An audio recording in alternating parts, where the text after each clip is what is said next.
ఖర్చు పెడుతున్నందుకు పేదలకు నా మీద కోపం ఉంటుందా అధ్యక్ష? యూనివర్సిటీలు 14 యూనివర్సిటీలకు ఎస్సీ ఎస్టీ బీసీ మైనారిటీ అందరినీ వైస్ ఛాన్సలర్గా నియమించినందుకు నా మీద కోపం ఉంటుందా? విద్యా కమిషన్ వేసినందుకు నా మీద కోపం ఉంటుందా? వ్యవసాయ కమిషన్ వేసినందుకు నా మీద కోపం ఉంటుందా? రేషన్ కార్డ్స్ ఎన్నో ఏళ్ళ నుంచి రేషన్ కార్డు లేకపోతే కొత్త రేషన్ కార్డులు ఇచ్చినందుకు నా మీద కోపం ఉంటుందా? సిలిండర్లు 500కి ఇచ్చినందుకు కోపం ఉంటుందా? ఎందుకు కోపం ఉంటుందని నేను అడుగుతున్నా అధ్యక్ష. చెప్పండి. నా మీద కోపం మీకుంటుంది. మీ కుర్చీ గుంజుకున్నాను కోపం ఉంటుంది, మీకు అధికారం కోల్పోయిన దుఃఖంలో మీకు కోపం ఉండొచ్చు. నిన్న మొన్న సోషల్ మీడియాలో భూభారతి మీరు ధరణి పేరు మీద వేల లక్షల ఎకరాలు కొల్లగొట్టినందుకు, ప్రక్షాళన చేసి భూభారతి తెచ్చినందుకు, పేదల భూములు పేదలకు ఇవ్వాలన్నందుకు నా మీద కోపం ఉంటుంది. దేనికి నా మీద కోపం ఉంటుంది అధ్యక్ష? పేడ్ ఆర్టిస్టులను తెచ్చి పార్టీ ఆఫీసులో పెట్టి వాటిని రికార్డ్ చేసి సోషల్ మీడియాలో పెడితే వాళ్ళ మీద పోలీసులు కేసు కడితే మీకు దుఃఖం వస్తుంది. అసలు ఈ భాష ఆ సోషల్ మీడియాలో పెట్టినట్టు ఒకసారి చూడండి అధ్యక్ష.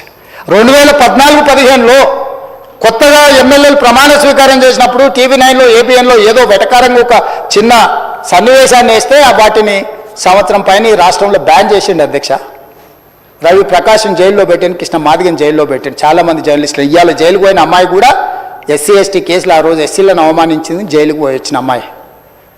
ఎవరు జర్నలిస్ట్ అని నేను అడగదలుచుకున్న అధ్యక్ష. జర్నలిస్టులని వేదిక మీద నుంచి INPR లేకపోతే DAVP ఆమోదించిన పత్రికలు ప్రసార సాధనాలు వాళ్ళు ఇచ్చే ID కార్డులు ఉన్నోళ్ళు జర్నలిస్టులా? ఎవడు పడితే వాడు ఏదో ఒక ట్యూబ్ పెట్టుకొని మమ్మల్ని రాజ్యంగా అధ్యక్ష.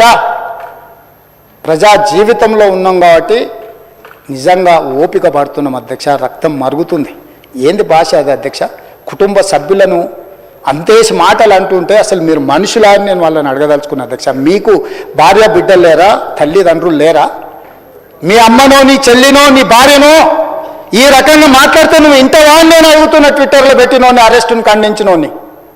నా భార్య నా బిడ్డను తిడితే నాకు నొప్పి అవుతుంది, కానీ నీకు ఒక ఆడపిల్లను అవమానిస్తుంటే నీకు నొప్పి కావా? ఏ సంస్కృతిలో ఉన్నారని నేను అడుగుతున్నా అధ్యక్ష. తోడుకలు తీస్తే అధ్యక్ష, ముఖ్యమంత్రిగా చెప్తున్న ఒక్కనొక్కని బట్టలు పదేసి రోడ్డు మీద తిప్పిస్తా అధ్యక్ష.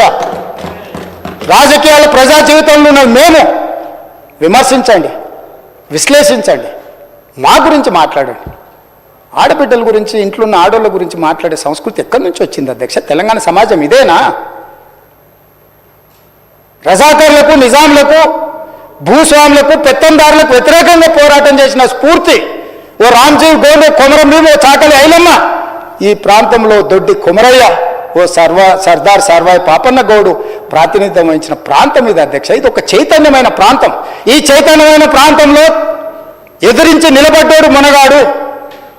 ఆధిపత్యాలకు వ్యతిరేకంగా నిలబడి కొట్లాడిన గడ్డ ఇది.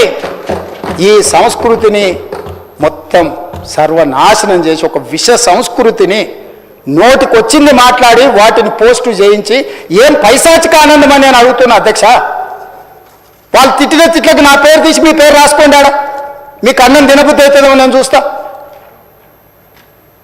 తెలంగాణ రాష్ట్ర ముఖ్యమంత్రి అయితే బలహీనం అయిపోయినట్ట అధ్యక్ష? అట్లా అనుకుంటురా? ఓపిక పట్టిన అధ్యక్ష, నేను మర్యాదకు ఉంటున్నా. మీకు ఎంతమంది ఉన్నారో తెలియదు. నాకు చికాకు వచ్చిందని తెలిస్తే లక్షలాది మంది పిల్లలు రోడ్డు మీదకి వచ్చి బట్టలు తీసుకొడతారు అధ్యక్ష ఒక్కొక్కడిని. నేను వద్దంటున్నా కాబట్టి, చట్టాన్ని గౌరవిస్తా కాబట్టి, చట్టాల పట్ల, శాసనాల పట్ల, ఈ భారత రాజ్యాంగం పట్ల మాకు సంపూర్ణమైన విశ్వాసం, నమ్మకం ఉంది కాబట్టి ఏమనుకుంటూ ఊరుకుంటున్నాం అధ్యక్ష. అది మా చేతగాని తనం కాదు. చంద్రశేఖరరావు గారు నీ పిల్లలకు చెప్పు, ఇది మంచిది కాదు, నువ్వు అనుకుంటున్నావేమో ఇట్లా ఏదో చేస్తే మానసికంగా కుంగదీసి దెబ్బతీసి రాజకీయంగా ప్రయోజనం పొందుదామని నువ్వేమైనా కలలుగా అంటే నువ్వు అనుకుంటున్నావేమో. అట్లా కుదరదు చంద్రశేఖరరావు.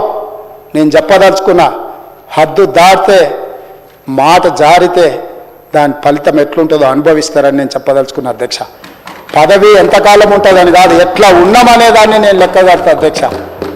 ఆత్మగౌరవం చంపుకొని పదవి కోసం లాలూచిపడి దిగజారే రాజకీయాలు నేను చేయను అధ్యక్ష. ఉన్నంత కాలమే ఉంటా, నిటారుగుంటా, నికార్సుగుంటా. ఏది పడితే అది మాట్లాడితే ఇక నుంచి ఊరుకొని నేను చెప్పదలుచుకున్నా. మీరు అనుకుంటున్నాం ఏది పడితే అది బాగా మాట్లాడితే చెల్లిపోద్ది, లేకపోతే కోర్టుకు పోతే బెయిల్ వస్తుంది, లేకపోతే ఈడిపోతే అది వస్తుంది, ఆడిపోతే ఇది వస్తుంది, మానసికంగా మమ్మల్ని దెబ్బతీసి ప్రయోజనం పొందాలని. అవసరమైతే చట్టాన్ని సవరించే పని అని చేస్తాం. ఏం భాష అధ్యక్ష? ఒకసారి మీరు చూడండి అధ్యక్ష. ఆడపిల్లలు ఆ రకమైన భాషను వాడి ఆడపిల్లలే వాళ్ళ ప్లాట్ఫామ్లలో పోస్టింగ్ చేస్తే ఇది మంచిదా అధ్యక్ష?